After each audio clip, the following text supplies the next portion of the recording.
Fala, gente! Seu amigo Anderson Bravo em mais um conto tá aqui. Muito bom sua participação. Quero te fazer um pedido muito especial. Se inscreve aí no canal, curte, compartilha.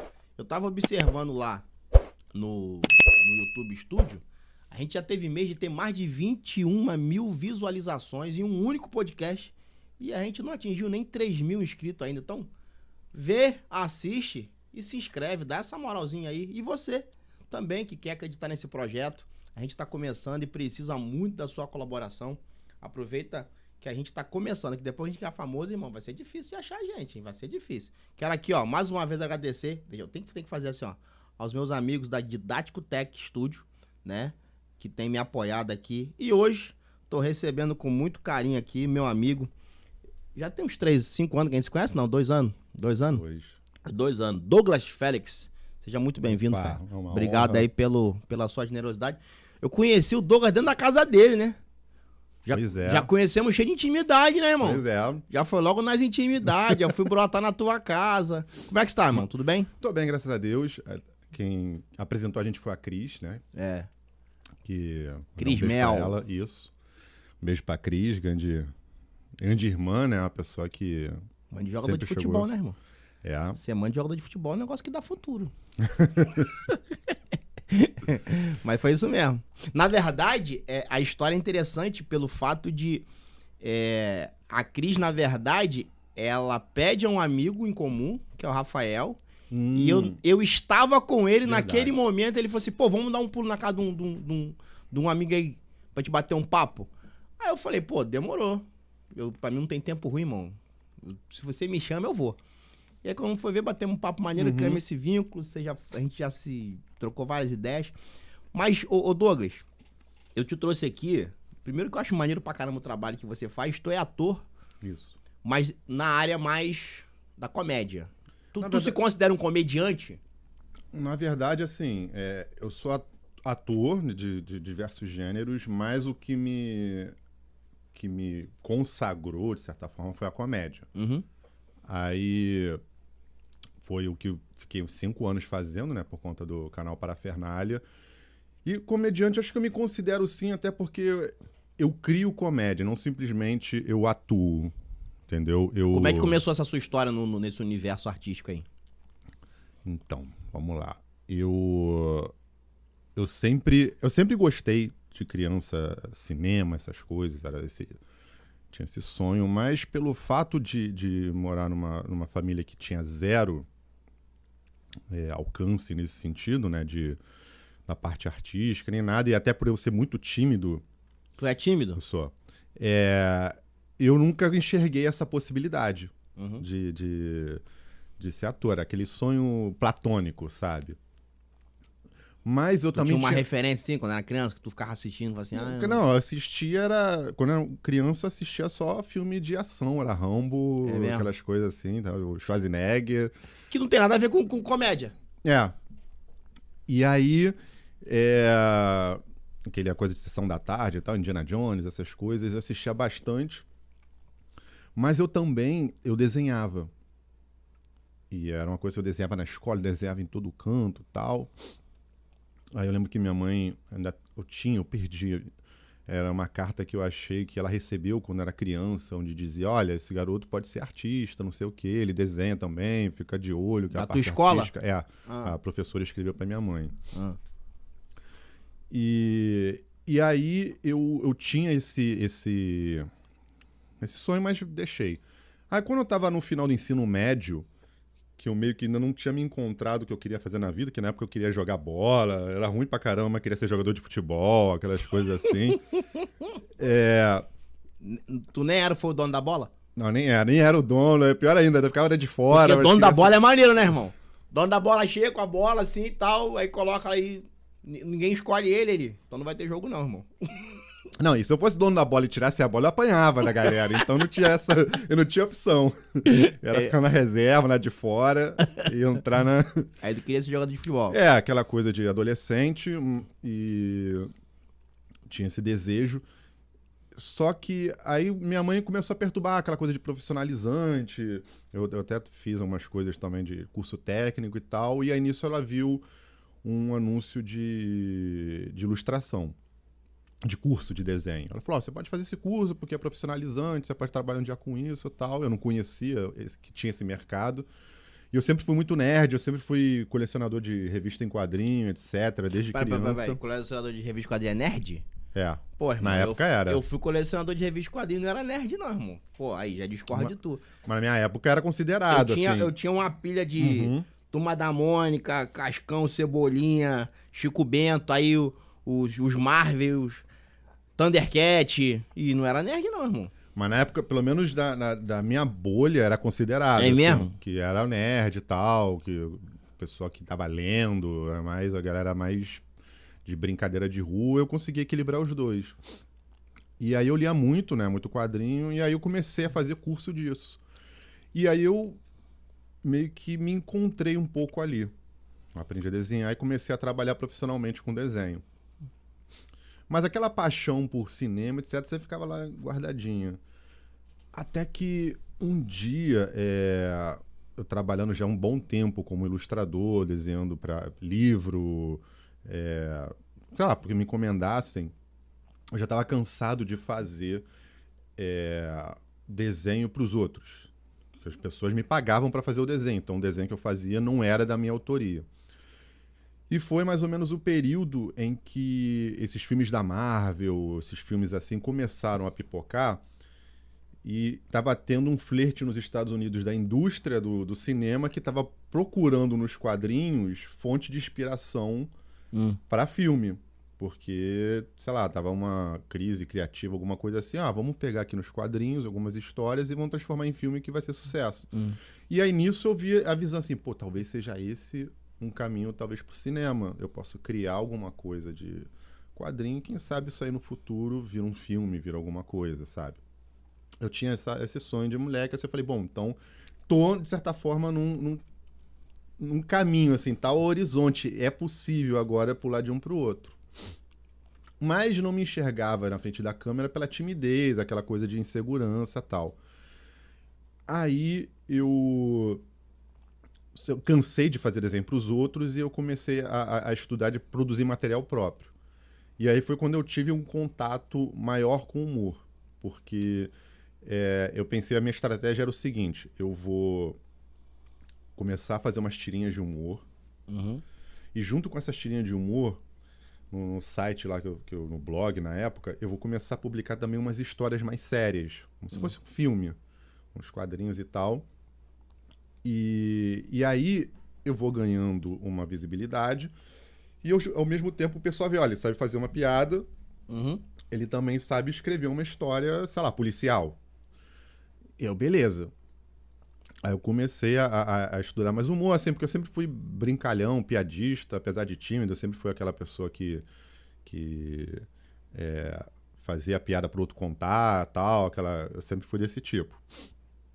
Aí eu falei assim, bom, a partir de agora eu quero viver disso. Eu vi uma palestra de um cara falando, olha, na época você fazia blog, antigamente que os blogs eram, você lembra que bombavam pra caramba, Por né? sinal, eu tenho um blog que eu acho que a última vez que eu fiz uma postagem nele foi em 2017. Simplesmente Anderson Bravo. Eu escrevia pra caramba. Eu gosto de escrever, cara.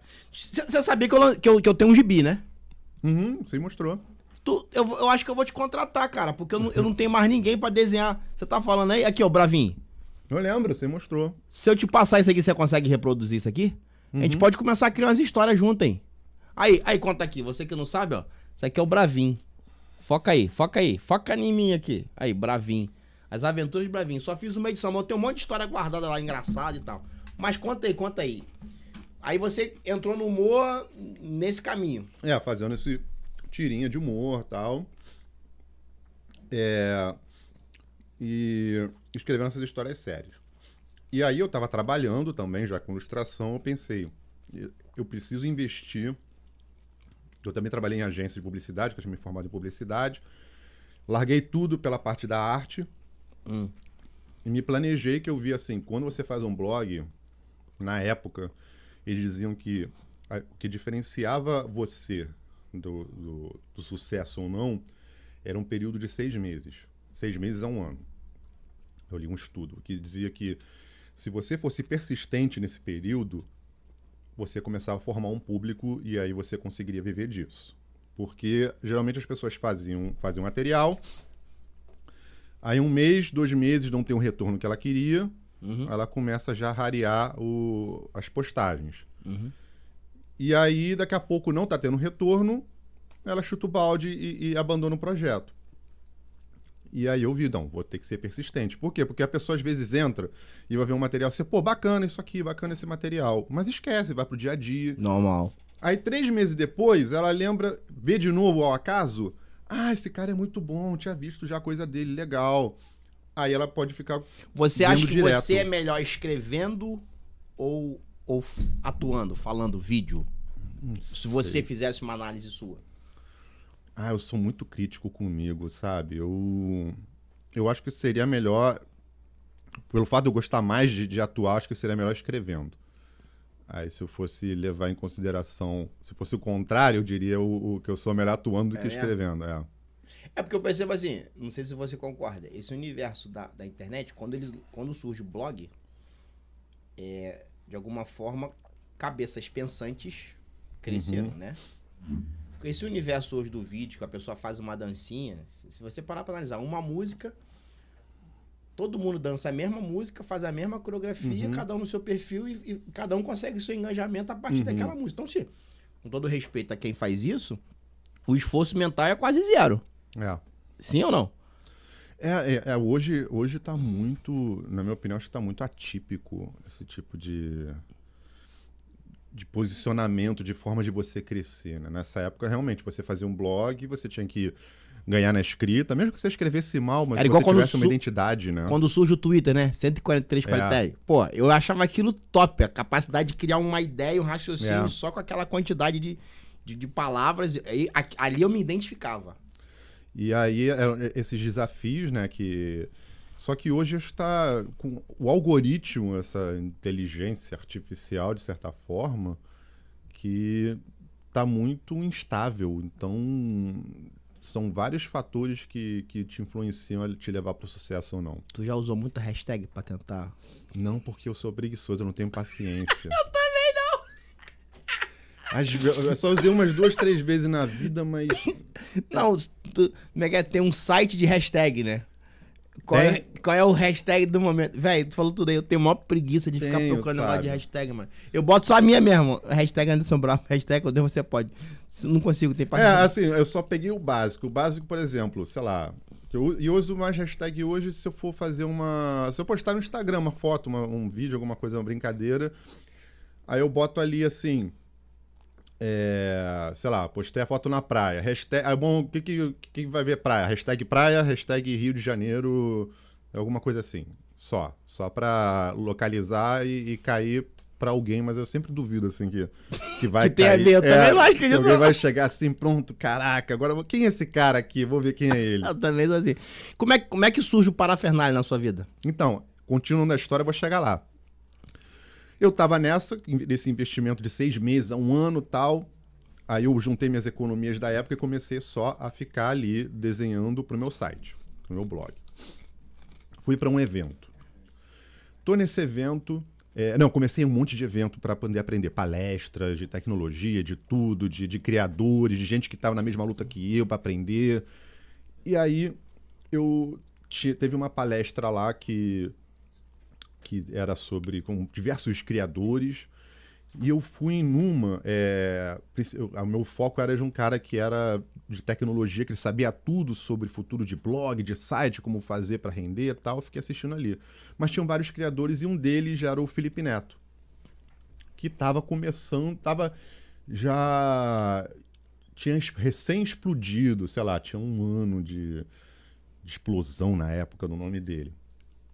E aí, beleza. Eu falei, não vou nem assistir o dele, não, porque não tem a ver comigo, sabe? Embora os vídeos fossem... eu conhecia, tal, achava interessante no sentido dele ter uma fala, de ter uma personalidade. Eu falei, pô, o cara é inteligente nesse sentido, tal. Mas não é o meu público, porque ele conversava de coisas para uma galera bem mais nova. Aquela coisa de Crepúsculo, não sei o quê. O Felipe Neto, ele surge num ambiente bem quase infantil, né? Ele falava universo infanto-juvenil, falava do Restart, que era a banda da época, falava do filme Crepúsculo. Hoje ele sai e o irmão dele meio que do assumiu emo. isso, né? Não, acho que ainda tá, só que ele já tá com uma outra roupagem. Só que era uma coisa bem revoltada, né? Falando mal, xingando todo mundo ali. Eu achava, pô, legal, ele foi inteligente, ele pegou um nicho, uma linguagem. Mas eu não vou assistir, que era a última palestra do dia. Aí eu tô lá nesse evento, e sempre que eu ia entregar pro palestrante, assim, um cartãozinho, um negócio que eu improvisava ali na hora, eu falei, pô, vê meu site pra você me dar um feedback? Beleza, vê meu site pra dar um feedback? Beleza. Porque eu já estava começando a crescer aos pouquinhos. As minhas tirinhas, sites grandes já estavam pegando as minhas tirinhas e repostando. E aí começava a trazer gente. Eu falei, pô, tá funcionando. Isso aí tinha mais ou menos uns 6 meses. Eu falei, bom, tá começando a formar meu público. Aí eu vi um organizador passando ali, eu falei, vou entregar pra ele e vou meter o pé. Aí eu cheguei pra ele assim, pô, cara, toma aqui, dá uma olhada no meu site, que eu sou desenhista, não sei o que lá, tal, e vê se você acha legal as tirinhas. Eu pensei, vou entregar pra ele no sentido assim, ou ele me apresenta pessoas da área, ou, sei lá, quem sabe daqui a um ano eu tô palestrando aqui. Aí, beleza, entreguei. Não, eu senti que eu vi passando, entreguei e tal. Aí ele, pô, tu é desenhista?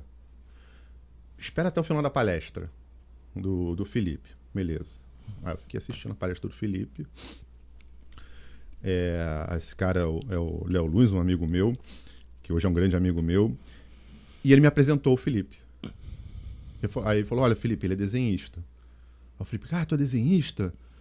Pô, cara, olha só, tô com um projeto novo começando chamado Parafernália. Que a Parafernália vai ser uma produtora de vídeo e vai ter também um site só com tirinhas. Você quer fazer parte do projeto? Falei, quero. Aí, beleza. Aí me chamou para uma entrevista, conheci a produtora, que era no Largo do Machado, e fui contratado. Era uma produtora pequenininha. Então, eu confesso que eu não sabia. O Parafernália tem a mão do Felipe Neto? Foi ele que criou. Caraca! É dele. Aí ele criou a Parafernália e aí depois de um tempo, de uns anos, ele vendeu. E aí foi se dedicar à carreira dele solo, que é que ele tá explodindo hoje.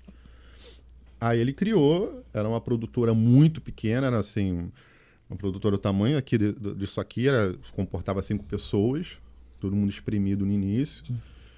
E pelo fato de ser todo mundo espremido, eu podia ver os setores funcionando. Então eu via o cara que escrevia, que no caso era o Léo, que apresentou a gente, aí eu aprendendo um pouco com ele, aí eu vi o cara que dirigia o vídeo, eu vi os atores que iam lá para participar, edição, fui vendo todos esses processos. E aí, aos pouquinhos, eles me chamando assim, Douglas, faz uma figuração no vídeo que a gente está precisando, já que a produtora pequena não tinha um grande leque como tem hoje de atores.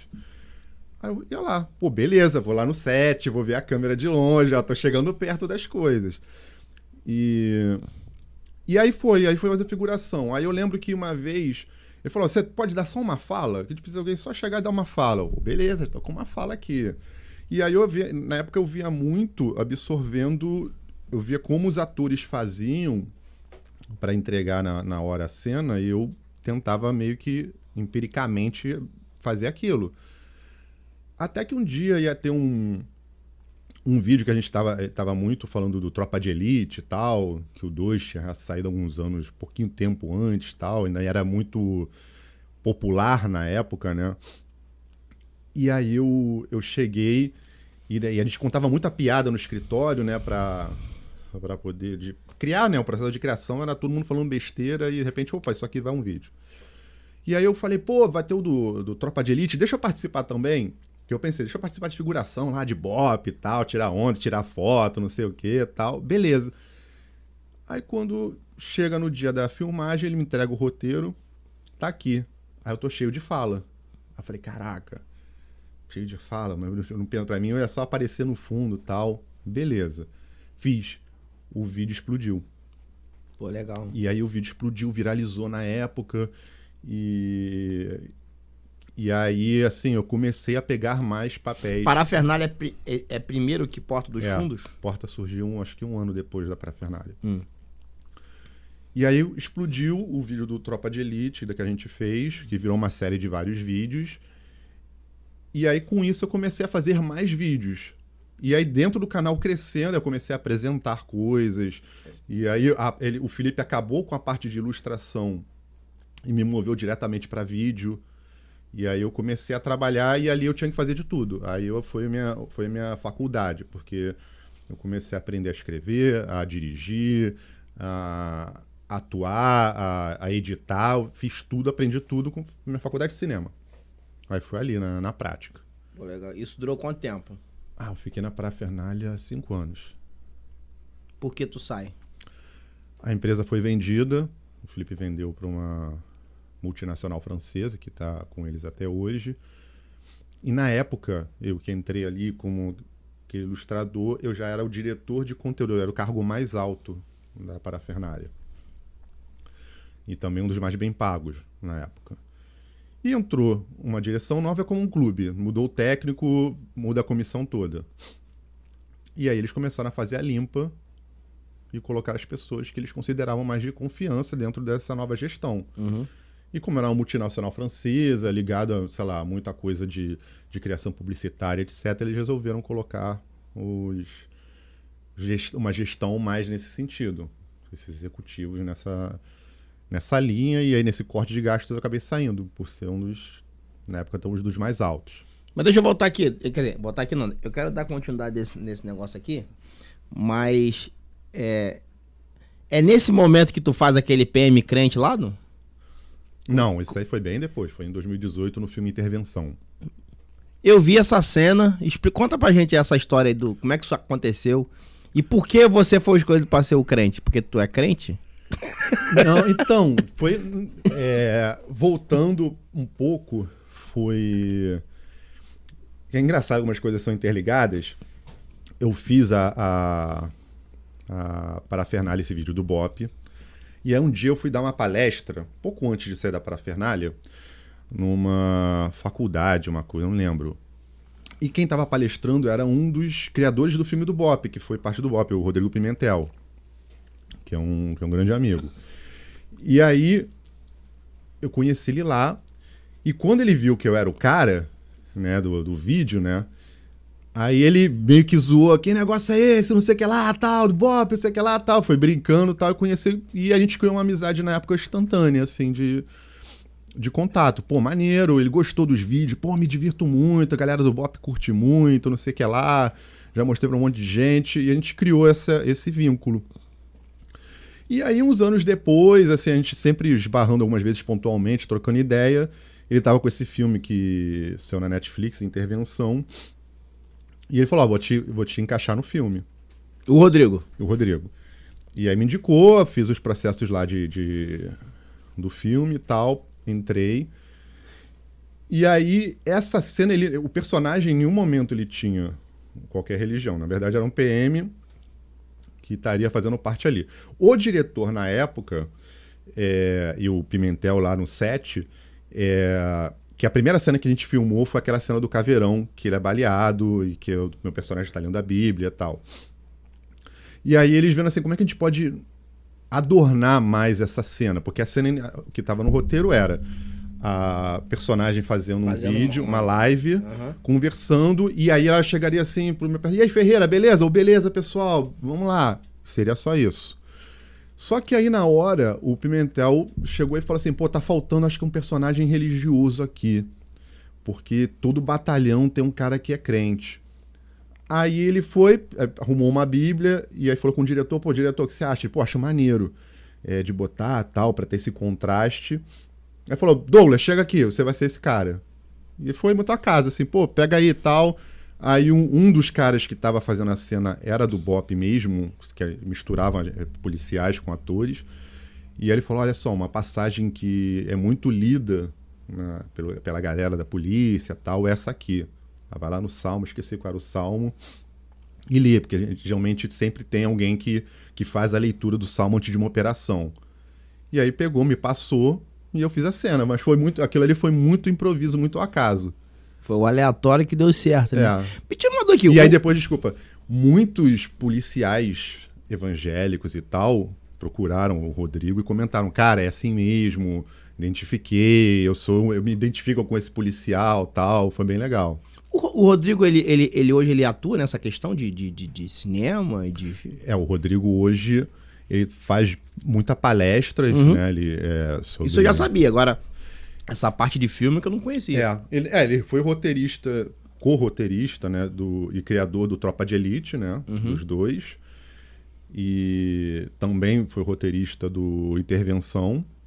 E a produção, acho que executiva também. Então ele também faz essa parte de fazer o filme acontecer. E aí tem mais filmes policiais e tal que ele quer fazer, que vai fazer. Tu já fez novela? Essas paradas não? Já fiz muita coisa na Record, nas novelas bíblicas. Aí fiz Jesus. Você fez Jesus? Não, participei em Jesus, imagina Jesus. Pô, irmão, mas tu fez Jesus, irmão? Tu fez... mas na novela... Mas por que não? Aí, pessoal que discute preconceito... Né? Por que não pode diz que ele Jesus... não era careca? Não, você bem que dizer que ele tinha cabelo, né? Ué, mas você pode botar um... Não, a questão é o seguinte. Já botaram Jesus preto. Sim ou não? Já botaram Jesus trans. Por que ele não pode ser Douglas? Careca, né? Ué. Eu sou o seguinte, se é pra polemizar, polarizar, vai pra todo mundo. Todo mundo tem que ter o direito. Aí você já fez o quê? A novela Jesus? Na novela Jesus eu sou um dos soldados... Eu sou o Judas. Pior, cara, eu sou um dos soldados que senta a porrada em Jesus. É mesmo? Isso tu sentiu uma parada assim, tipo, ou não... Tu foi profissa? Não, assim, as minhas cenas todas eram... Assim, porque você é um cara de fé, você é um cara de fé. Eram todas arrebentando, sabe? Assim, era rindo, sabe? Zombando, né? Zombando, porque tem a cena dele, de Jesus, esqueci, quando faz aquele jogo com a capa dele... E aí os policiais vão cuspindo, vão rindo, um bate, aí eu ficava dando gargalhada na cara dele. E depois a cena da chicotinha, quando ele é açoitado, né? Que aí... nós menos um. E aí... Malandragem desde antigamente, se bater 50 parava. E ali eu era um dos caras que chicoteava e ria e vibrava e puxava Jesus. Mas isso mexeu com a sua fé em algum momento assim, tu ficar assim, caraca? Mais ou menos assim.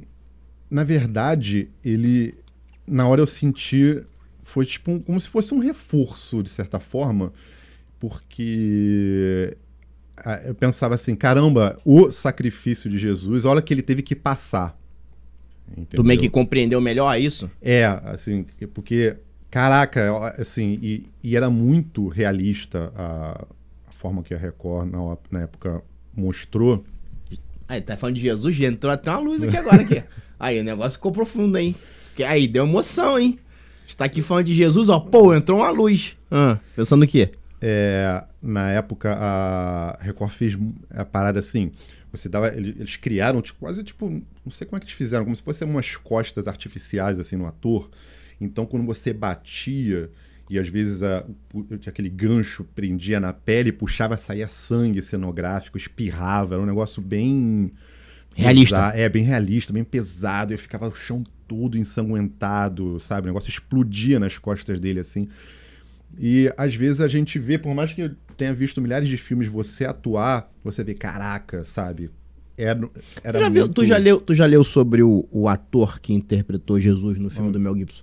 Eu vi uns vídeos dele, ele falando o lance do que a carreira dele decaiu depois disso, que ele não consegue mais... É um troço... Eu sabia que ele disse que se converteu fazendo o papel de Jesus. Então, e aí, em detrimento a isso, a carreira dele, ele nunca mais conseguiu fazer um papel de destaque em Hollywood, meio que Hollywood deu uma travada nele, não sei se é algum tipo de preconceito.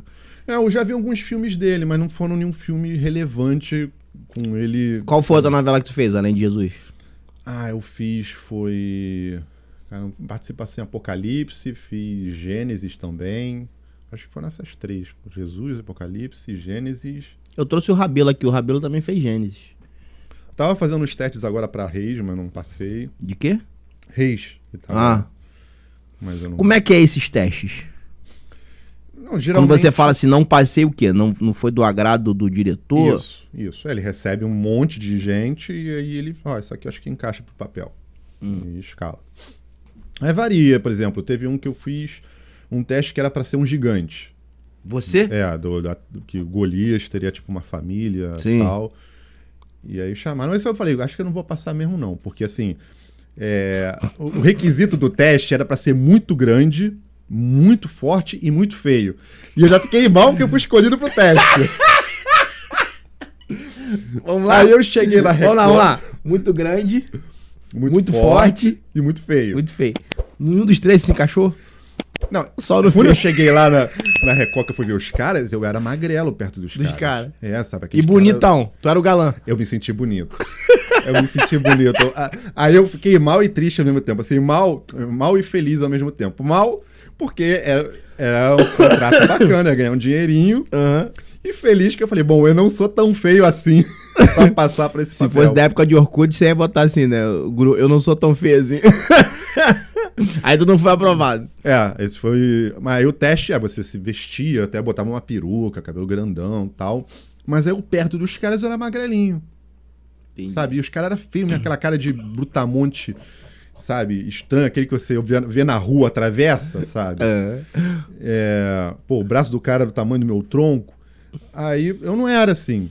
Uhum. Aí, não, sabe, vejo faltando dente, aquelas coisas assim. Os caras lá tinham muita gente estranha mesmo. Aí eu falei, caraca, aqui eu acho que eu não vou passar que eu sou bonito pra essa galera. É mesmo? Ô Douglas, eu não sei se é um assunto que você gosta de falar, mas quando eu te conheci, você estava saindo de um processo de depressão. Né? Como é que foi isso pra você? Como é que... Na verdade, eu tenho depressão, mas são ciclos, né? Na época que a gente conheceu, eu acho que eu tava no pico desse processo. É mesmo? Que foi em 2017, 2018, quando eu fui diagnosticado.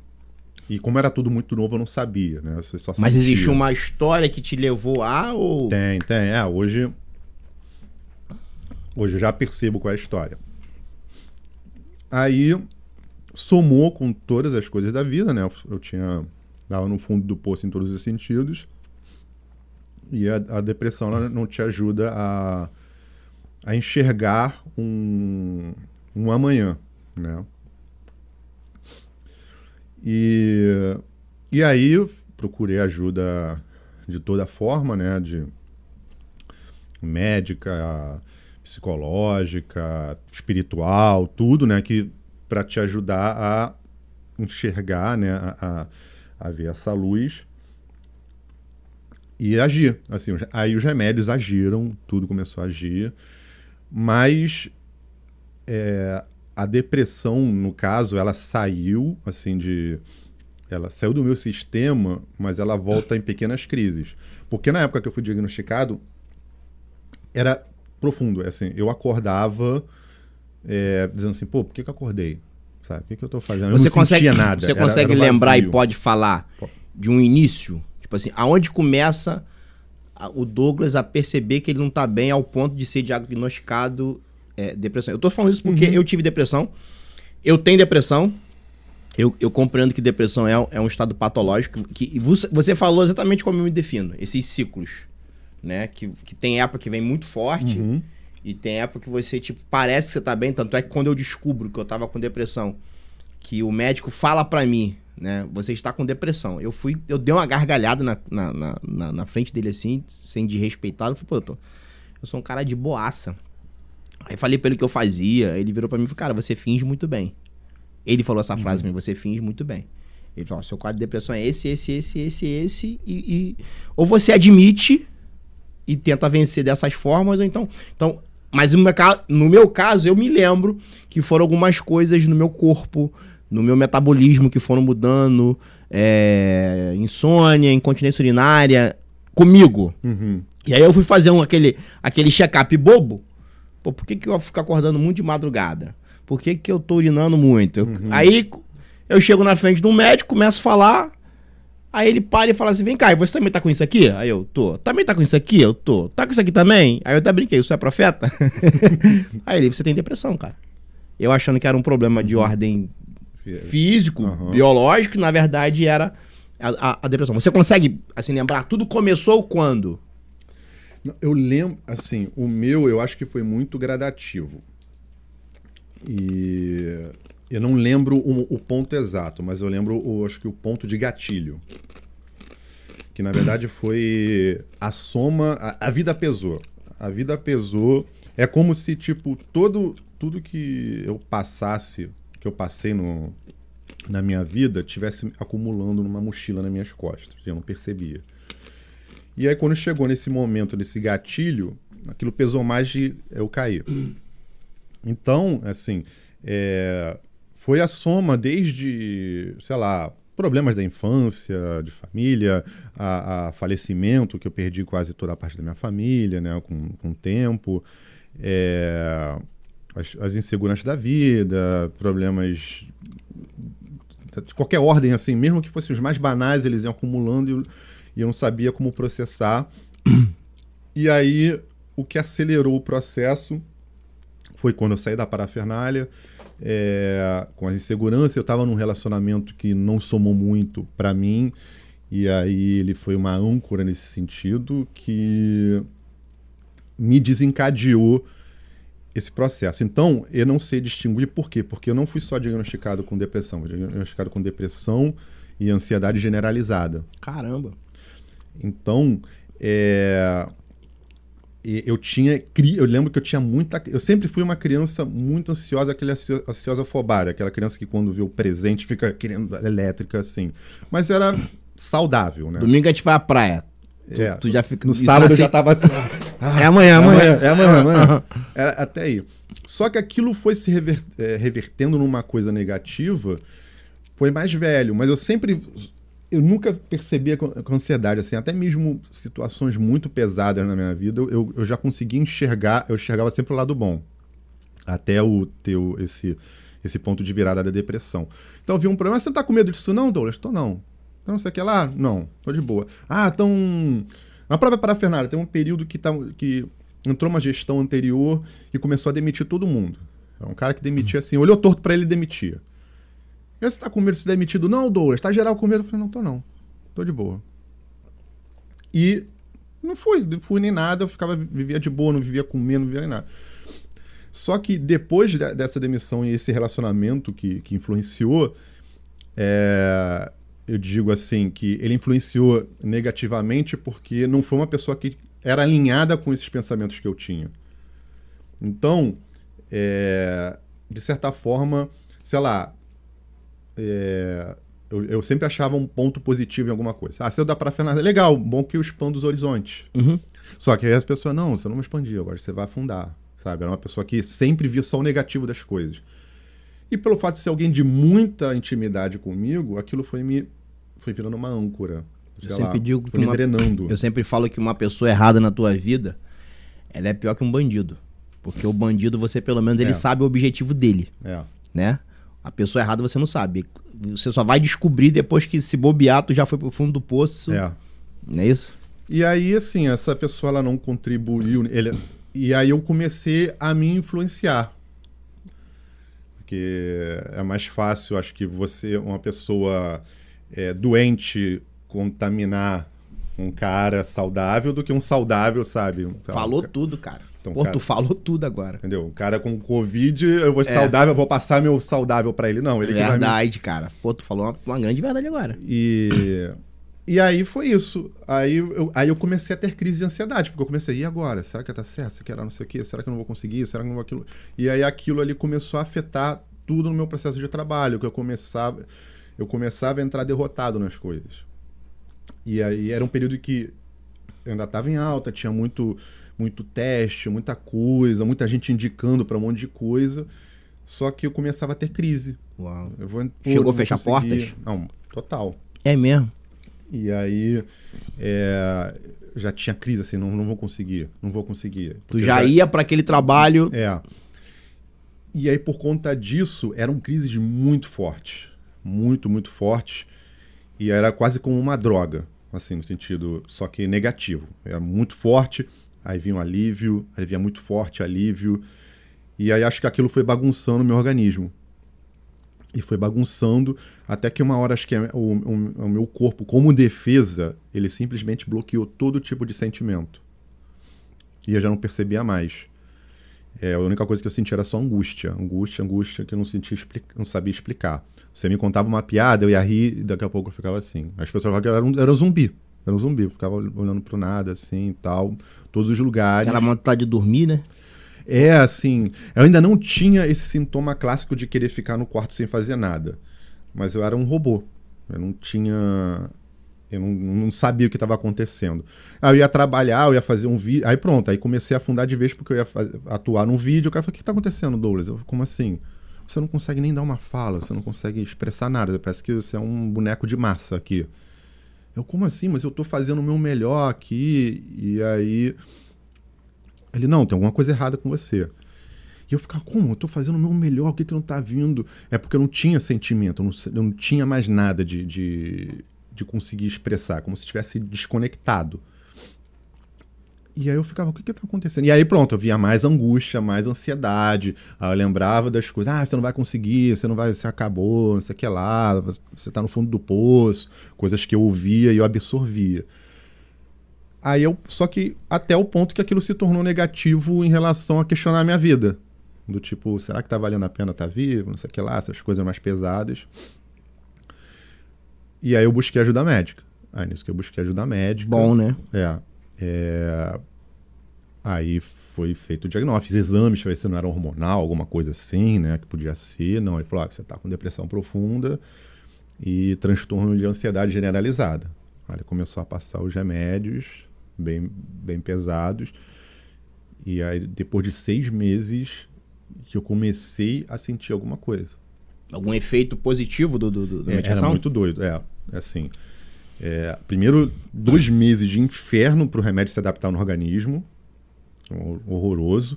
E depois que ele adaptou, assim, eu emagreci 10 quilos, foi um negócio... Bom que eu fiquei em forma. Forma de zumbi, né? Mas assim, eu lembro que foi do nada. Eu sempre acordava e falava assim, por que eu tô acordado? Por que eu tô acordado? Por que eu acordei? Sabe?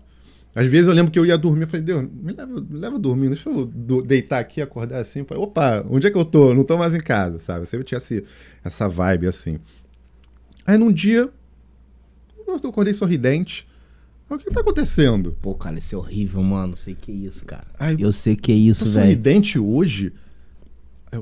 Não, o remédio tá agindo. Eu não tô sentindo cadê aquele negócio, aquele liquidificador dentro de mim. Pô, não tem. Caraca, o remédio tá agindo. E aí eu senti assim, foi tipo de uma noite pra outra. Aí eu comecei a ter essa normalidade. As ansiedades vinham, eu ainda continuava tomando medicamento, mas eu já tinha aos pouquinhos recuperando. E aí eu lembro que eu não conseguia me emocionar, não conseguia nada. Aí eu tava assistindo um filme, daqui a pouco... O que é isso aqui? Eu tô chorando. Aí eu chorei de alegria que eu tava chorando. Você se redescobriu emocionalmente. E isso é um processo que dura até hoje, porque o ator, né, ele entrega as emoções, ele empresta o seu corpo, as suas emoções para um personagem. Uhum. E você tem que estar com essas ferramentas afiadas. E a depressão, ela me descalibrou totalmente. Então, eu não sabia como era o Douglas extremamente eufórico, eu não sabia como era o Douglas extremamente triste, eu não sabia. E para um papel, se eu for fazer um cara X que vai precisar, essa cena, como é que eu vou emprestar para esse cara essa emoção se eu não sei nem como o Douglas é? E aí esse processo, com os estudos até de aprimoramento como ator, começou a me ajudar a descobrir de novo como que era isso, porque é um outro Douglas. Infelizmente, a depressão mudou a minha vida de forma negativa. Você falou que você tem esses ciclos, né? Uhum. Hoje, como é que você tá hoje? Não, eu tô bem, assim, eu tenho momentos que eu sei, assim, sei lá, semana passada eu tive uns 2 dias mal, e aí eu fico me policiando. Você é movido a resultados? O resultado positivo te empolga e o resultado negativo te joga pra baixo? Antes da depressão, não era. Hoje eu sou um pouco, mas estou aprendendo a ser menos. Eu consigo aproveitar o positivo. Não, porque eu acho que a depressão tem esse poder. Tipo assim, começa um projeto. Em outro momento, deu errado, pô, vamos aqui fazer outra coisa aqui. A depressão, ela faz assim, pô, não sou um bosta mesmo. Não é isso? Não é isso? É isso. Aí quando dá certo, você, pô, legal.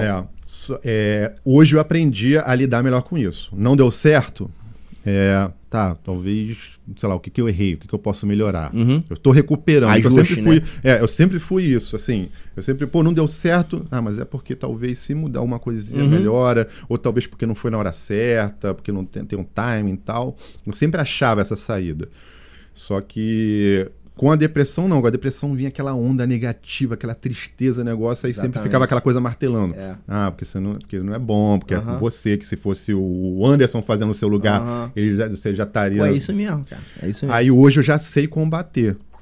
Eu já sei combater esse pensamento. Opa, isso aqui é depressão falando. Então... Mas tem momentos hoje que eu fico muito triste. Hoje, as minhas crises que ela drena a minha força. Aí é isso que eu fico mais... Mas domingo passado você ficou feliz, né? Domingo passado agora, fiquei... Foi um dia bom até, falei, domingo foi bom hoje. O Douglas é vascaíno, eu sou flamenguista, aí o domingo passado aqui o time dele ganhou o meu, aí você ficou feliz, né? Uns riem, outros choram, né?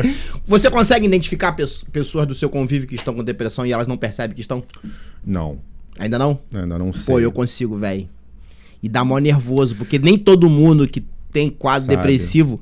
Não é nem questão de saber, é querer admitir, né? Porque a sociedade ainda é preconceituosa. Assim, a minha sociedade, em particular, evangélica, é mais preconceituosa ainda. Pastor não pode ter depressão... Você é lutador de jiu-jitsu, você é Anderson Bravo, que você prega e não sei o que lá.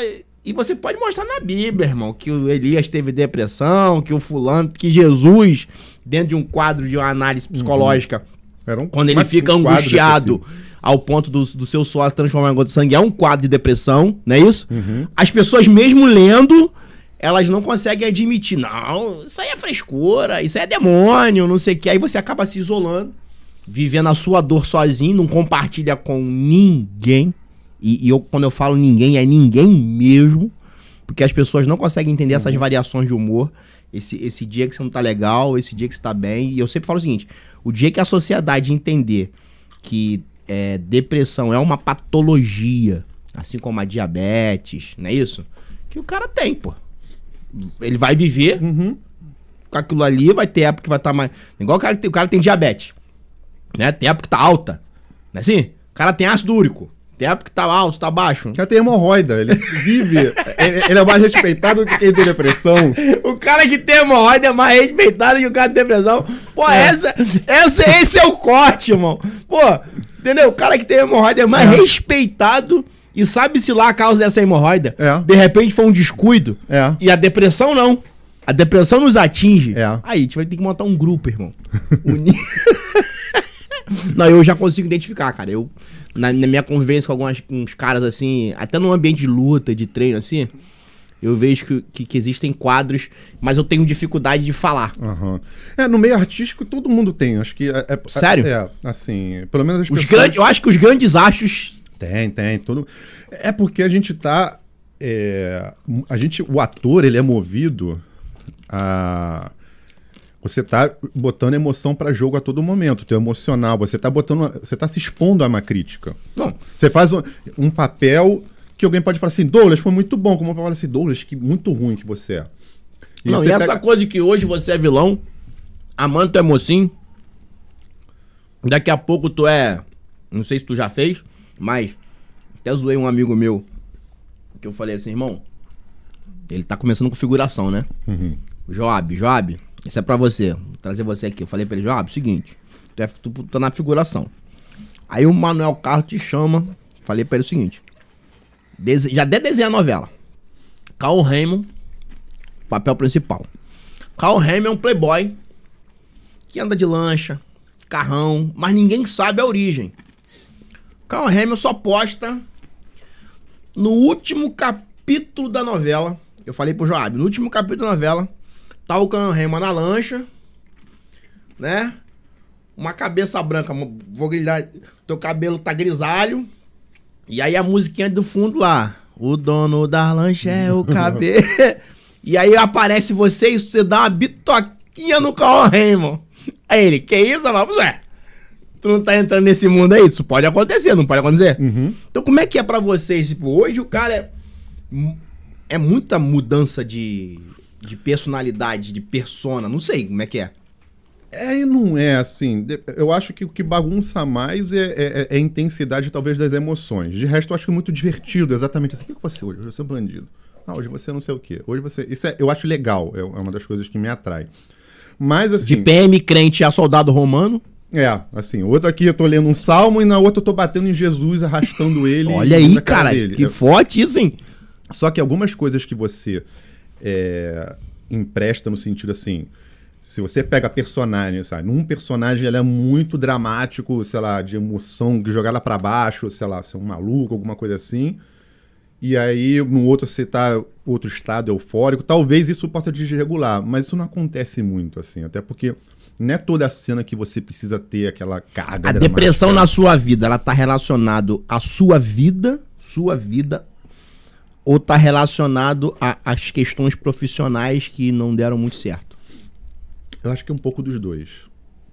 Mas é isso que eu tô falando. Se você tivesse sucesso 100% na sua profissão e problemas na família, problemas pessoais, também teria? Também, acho que também teria. Talvez grau menor ou maior, dependendo da situação.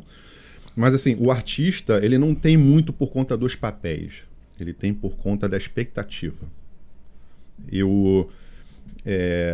Que é isso que acontece, por isso que todo mundo tem. Porque a partir do momento que você se expôs a fazer um personagem, se emprestou, alguém pode chegar e falar assim, pô, papel bosta que esse cara fez, um péssimo ator.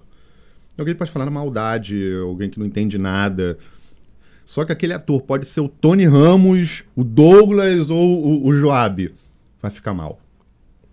Mas o Tony Ramos, eu tenho prêmios e prêmios de ator. Mas se alguém chega e fala assim, você não gostei de você... Se ele não for muito trabalhado mentalmente, vai bater. Acredito. E aí vai ficar mal. Por isso que essa galera, da minha parte artística, todo mundo tem.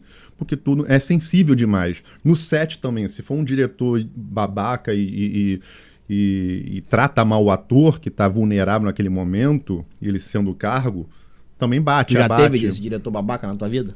Não, graças a Deus não. Mas já vi muita gente que passou e traumatizou, você ia chorando porque o cara esculacha, sabe?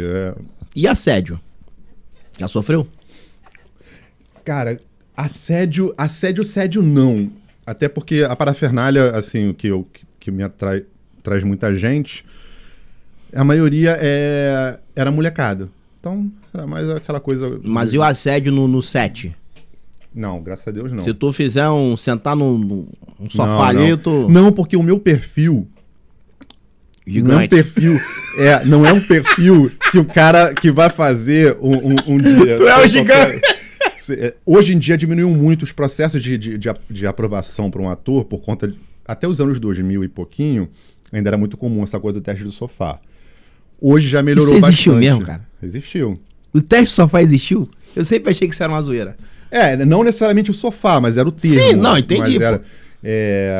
E aí, por denúncias, por toda essa reviravolta de assédio, de denúncias de assédio, houve um processo de eliminar as pessoas que faziam isso e deixar a escolha o processo de escolha um pouco mais democrático. Então, mas antes, era bem mais comum, sabe? Tem lá, eu tô concorrendo com um ator ali. E aí o outro ator fala assim, eu faço tudo o que você quiser pelo papel. Troca a lâmpada. Aí eu falo, eu não vou trocar. Se é que tu me entende, troca a lâmpada. Aí eu falo, não vou. Aí o cara vai. Aí o outro cara tem o papel. Pegou. Hoje em dia não. Hoje em dia já ficou mais criterioso, ajudou mais a melhorar nesse sentido. Mas, mesmo assim, nessa época, o meu perfil não ia passar. Porque eu pensava assim, eu tenho o Cauã Raymond ou o Douglas, quem que eu vou dar um pega hoje? O cara vai escolher quem? Vamos ser... Aonde que eu sou grande também, então isso, de certa forma, dá uma... assim, um cara vai chegar pra mim e vai fazer uma proposta e sabe que pode levar um tapa na cara, não sabe quem eu sou, se você é uma pessoa agressiva ou não, sabe? No caso, aonde que a luta entra na tua vida? Que eu sei que você é praticante na depressão. Eu fiz a depressão, tive o diagnóstico, aí tratando, e a psicóloga falou, olha, Douglas, você precisa ter alguma coisa agressiva, que eu perdi tudo, né? Fiquei um oco. E você precisa recuperar a agressividade, Cara, que forte essa fala, hein? Recuperar a agressividade. Eu não tinha, porque eu não tinha, sabe? Eu tava estático. Então a agressividade, ela é parte crucial na vida do ser humano. Eu acho que porque essa agressividade, ela sendo bem dosada, na minha opinião, ela te leva a buscar coisas, ela cria essa ambição. Cara, que eu não bacana tinha, isso, sabe? Eu nunca tinha ouvido essa palavra. Eu não tinha. Recuperar a agressividade. Eu não tinha agressividade, eu tava passivo a tudo. Então eu só tava esperando notícia ruim. A ansiedade faz isso, é só notícia ruim, só notícia ruim. E não tinha aquela assim, não, isso é ruim, mas eu vou levantar e vou fazer melhor. Não tinha essa gana, essa coisa. E a agressividade gera um pouco isso. A iniciativa. Uhum. E aí eu entrei, fui fazer, onde eu faço até hoje, que é a OSERJ, e eu fui aos trancos e barrancos, eu fui assim... Explica pra galera aqui qual é o esporte, o pessoal não... eu faço kickbox. Kickbox. Que era uma academia... Qual é a diferença de kickbox e Muay Thai? Fala pra galera aí. Assim, vou falar de uma forma bem leiga pra não vir um cara ali me dar uma porrada que eu falei errado. Por isso que eu troquei pra você. O kickbox pro Muay Thai, primeiro que o Muay Thai, ele utiliza muito mais o cotovelo e joelho. Uhum. O kickbox é mais esporte, nesse sentido, ele não utiliza muito isso. Pô, aí, uns que dizem assim, a diferença do kickbox pro Muay Thai é que o kickbox é um esporte de volume. Ou seja, numa competição, você vai pontuar mais batendo mais no adversário. Já o Muay Thai, ele é mais de nocaute, de finalização. Então, você pode ver, às vezes, luta de Muay Thai, pum, dá uma cotovelada, acabou. 10 segundos de luta. Uhum. É mais isso, é você danificar o oponente ao máximo. Uhum. Já o kickbox, não. O kickbox é toda uma técnica. O kickbox, você pode, assim... eu digo, sem nenhum preconceito, dizer que depois de Jesus Cristo, o jiu-jitsu me salva. O kickbox na sua vida tem esse poder também, assim, de tipo... Tem. E por mais que às vezes eu relute, assim, tem dias que dá mais que até fala, até o meu próprio Guilherme Pinheiro, que é o meu mestre, às vezes me liga assim, o que tá acontecendo? Tá faltando? Ah, tô pra baixo. Vem. Aí eu vou, chego lá arrastando, eu saio, falei, tinha que ter vindo. Que aquilo, assim, eu ia morrendo de medo, assim, pô, vou apanhar, eu não vou ter nem força pra socar alguém. Eu entrei assim, ele mesmo fala, eu entrei falando, olha, eu só quero bater no saco ali. Ele, não, fica tranquilo, deixa comigo. E hoje eu saio no tapa ali com o pessoal, já fico, pô, muito bom. Já até competiu, né? A competição interna de lá. Não, sim, mas é uma competição. Sim. A competição pode valer um açaí, pô. Eu perdi a luta, mas pra mim foi uma maior vitória, porque eu lembro que eu falei assim, cara, sei lá, 1 ano, 2 anos atrás, eu jamais estaria me vendo, se eu dissesse, Douglas, você vai competir. Uhum. Eu ia falar, não, tá doido, eu vou morrer, não sei o quê. Eu falei, não, eu tô aqui. Então isso pra mim foi uma vitória muito grande de estar assim, independente do resultado.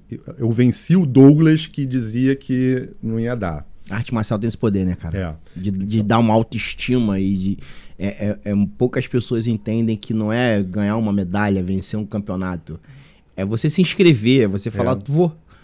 É você acordar de manhã sabendo que você vai para uma situação que pode não ser favorável, que pode não vir a vitória, mas você quer estar ali. Isso é muito, muito forte. A arte marcial tem esse poder.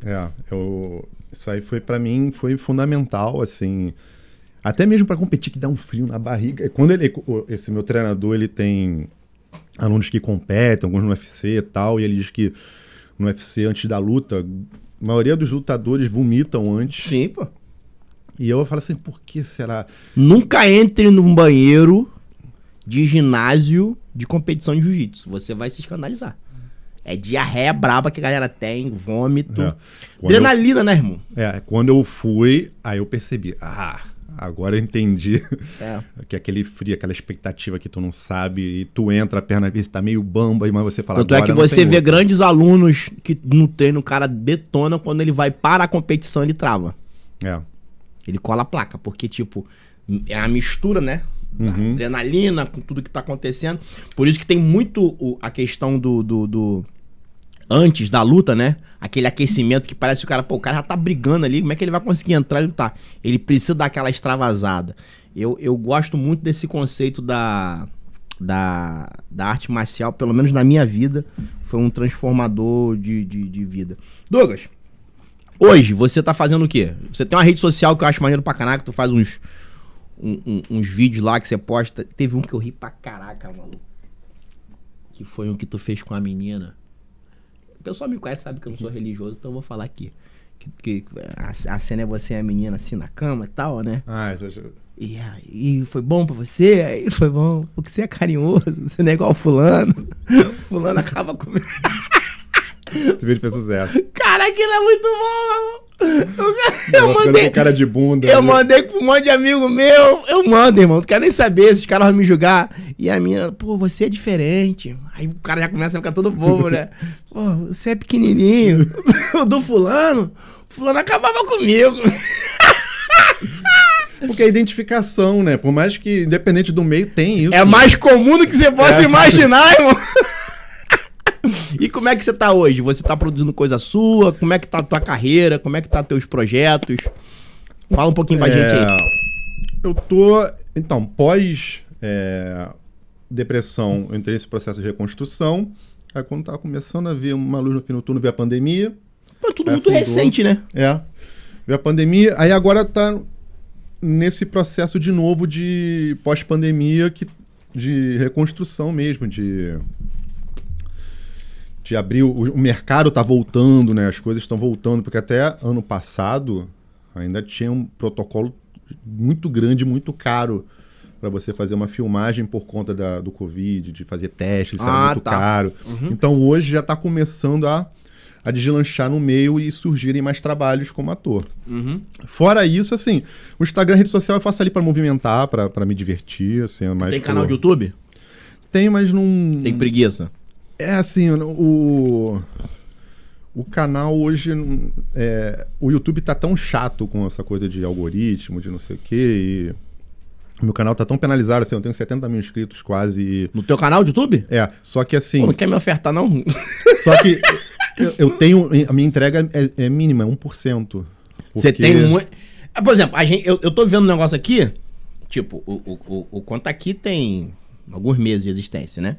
E às vezes nem sempre eu faço toda semana. Só que eu já tive episódio de só aquela semana ter 21 mil visualizações. Uhum. Mas isso não se transforma em inscrito e nem em monetização. Então, assim, você tem que todo dia bater. O que acontece, assim, esses 70 mil que vieram é da época da parafernália. Uhum. E no meu canal, naquela época, eu utilizava para fazer bastidor. Eu tive uma sacada na época de... Make-off, que tu fala, no caso? Nem só making-off, mas assim... Mostrar o pessoal atrás das câmeras. Então, mostrar o Felipe Neto, fazer uma brincadeira com ele, fazer uma brincadeira com os atores, mostrava aquilo ali... Um pouco como o video show fazia, lembra? Uhum. Assim. E aí, muita gente vinha da parafernália e se inscrevia no meu canal. Quando eu saí, o pessoal que esperava isso não viu mais. E aí o pessoal começou a abandonar e aí o YouTube, o algoritmo, ele entende uma coisa. Até a última vez que eu soube assim, de como funciona o algoritmo, eu fiz um vídeo agora, a gente fez um vídeo, deu 100 mil pessoas vendo. Maravilha, sucesso, muito bom. Aí você faz o outro com uma pessoa. E aí você só tem 1000. Aí o YouTube entende assim, o Anderson não é mais o Anderson. Então... acho que não vamos mais ofertar, porque ele fez para 100 mil pessoas, deu muito certo. A gente ofertou aí o próximo vídeo, a gente ofertou para essas 100 mil pessoas e só 1000 quiseram ver. Mas não viram, e 99 mil não viram, então sinal que caiu a qualidade. Então, vamos penalizar ele para ele não... Como é que se diz? Não fazer... ele não repetir isso. Pô, YouTube, tu faz isso com a gente? Aí, YouTube. Por isso que as pessoas às vezes viciam nas mesmas coisas. Aí você vê assim, o cara só lança aquela mesma coisa. Porque ele vai surfando naquela onda pra poder manter... Marcelo, pra mim, o melhor do mundo é o Marcelo Brigadeiro, né? Que ele tem o canal do YouTube dele, tem mais de 700 mil inscritos. E daqui a pouco ele fala, Anitta, Jojo Todinho. Aí, não, tem que falar esses nomes aqui pra plataforma não me tirar do ar. Ou seja, tipo, falou coisa aleatória no meio do nada. Uhum. É isso aí que você tá falando. Porque aí ele entende assim, ele entende assim, você fez um conteúdo muito bom e o outro não deu certo, ele fala assim, volta pro conteúdo bom. Aí você vai entender, eu chamei o Douglas, então vou ter que chamar o Douglas todo dia, que aí vai crescer. Até você descobrir uma outra forma que você chame alguém que faça crescer, manter essa coisa. Chamei o Douglas, então agora tem que chamar, sei lá, o Neymar, e agora tem que chamar não sei o quê. E se eu chamar alguém que não é tanto visível... Tô lascado, irmão. Então, porque assim... a minha maior visualização foi caso Flor de Lis. Aí ele espera exatamente que você fale disso tudo. Eu vou ter que ir lá no Bangu 1, lá no Benfica, pra entrevistar ela. Pô. Ou se a gente for interpretar, a interpretação que o YouTube espera que você pegue coisas polêmicas. Aí se você ficar falando... Uma polêmica nessa área. Aí na parte... Não necessariamente nessa área, mas que você puxa assim... Quem foi que viu o negócio da Flor de Lis? O perfil da pessoa, sei lá, evangélico, de tal idade que gosta disso. Então fala assim, bom, ele gosta de ver fofoca. Aí você fala, mas a fofoca, será que se eu fizer uma fofoca que não seja desse mundo gospel, eles vão assistir? Não, eles vão assistir do mundo gospel. Aí você fala, então agora eu vou falar, sei lá, uma fofoca do Silas Malafaia. Vai vir. Aí no outro agora uma do Marcos Feliciano. Aí pronto, aí você vai explodir. Só que você vai ficar como fofoqueiro. Na verdade, tipo assim, uma das coisas que as pessoas não entendem, que a minha ideia de conta aqui é ser entretenimento. Né? Tu contar uma história de vida, contar uma experiência, que pode ser evangélico ou não, né? E é muito complicado isso. É uma... Só que o YouTube hoje ele incentiva você a fechar em nicho. Então ele fala assim, você descobriu que é isso, é você falando mal de alguém, vai ficar fala mal de alguém pra manter. É da tua vida. Porque a publicidade que vai vir, ele vai ajustar, é mais fácil, porque já sabe, olha, o público do Anderson é esse, que gosta disso. Então, eu vou jogar uma publicidade pra essa galera. A partir do momento que você faz coisa totalmente nada a ver, ele fica assim, que tipo de publicidade eu vou jogar pra ele nas propagandas pra monetizar? Se aqui ele tá falando de coisa boa e na outra não tá indo tão bem, porque... Doideira, né? Então é muito escravizante. Aí eu falei, não quero isso, não quero ficar dependente disso. Eu também não quero, não. Aí eu utilizo mais o YouTube, às vezes, pra jogar alguns vídeos pra teste de trabalho, que o cara precisa mandar um link pra algum produtor. Qual é a tua rede social que você mais utiliza hoje? Instagram. Tu tem TikTok também?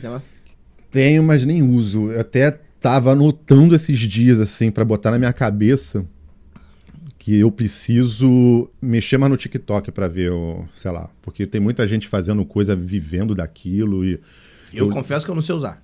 Eu li, por exemplo, que nos Estados Unidos o pessoal tá usando mais o TikTok que o Google pra pesquisar as coisas. Isso eu também soube. Aí eu falei, é uma ferramenta, o que eu posso fazer? Eu também soube isso. Uma vez eu encontrei um amigo meu que ele tava ganhando dinheiro com o TikTok porque era totalmente fora da rotina dele.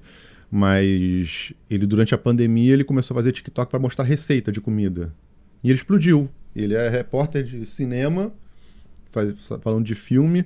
E no TikTok falou parar de comida. Ele falou, tô ganhando mais dinheiro hoje com marcas que vêm me procurar para patrocinar o TikTok do que como trabalho de repórter. Aí eu falei, que eu... Sei lá, vou ver o que eu posso ver lá dentro para ver se... Que nicho, eu não sei, mas dá uma preguiça que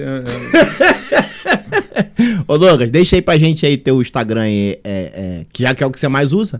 É @DouglasFelixRJ. @DouglasFelixRJ. Meu amigo, obrigado, tá? Nada. Eu quero agradecer de verdade tua generosidade aí. Se você quiser deixar algum recado pra galera aí, a gente tá fechando conta aqui. Fica à vontade aí. Me segue lá na rede social, se inscreve aqui no canal, dá uma força pro conta aqui. Se a pessoa te contratar, tu faz os desenhos? Faço. Tem lá no Instagram? Tem alguma coisa, assim, é porque na verdade o desenho... É só desenho? Não vira personagem? Assim, falar? Não, animação nem nada não.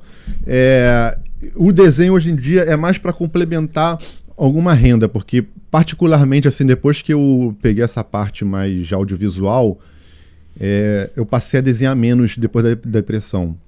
Antes era uma coisa muito boa, mas depois da depressão, pelo fato de eu ficar muito tempo na prancheta, sozinho, eu e meus pensamentos, eu às vezes termino meio pra baixo. É um prazer, muito bom, mas às vezes eu fico, sabe, você tá só se ouvindo. E aí você vai conversando consigo mesmo, mas nem sempre a conversa é boa.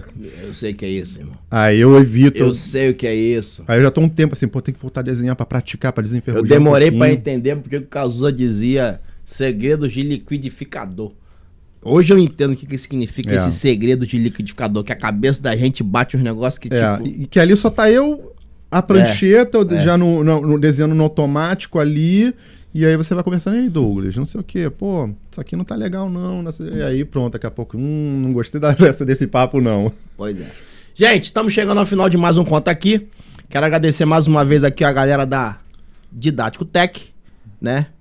Que tem nos ajudado aí. Obrigado, Douglas. E até a próxima. Se inscreve no canal aí, compartilha, curte, dá uma moral aí, gente. Viu o que o cara falou? Que tem que achar o nicho. Enquanto a gente não acha o nicho, a gente vai nichando tudo que a gente puder, aí, até vai puxando todo mundo. Todo mundo. Isso entendeu? aí. No final de tudo aqui, a gente vai comer amendoim. Conta aqui o quê? Vou falar de todo tipo de amendoim. Um abraço e até a próxima. Valeu!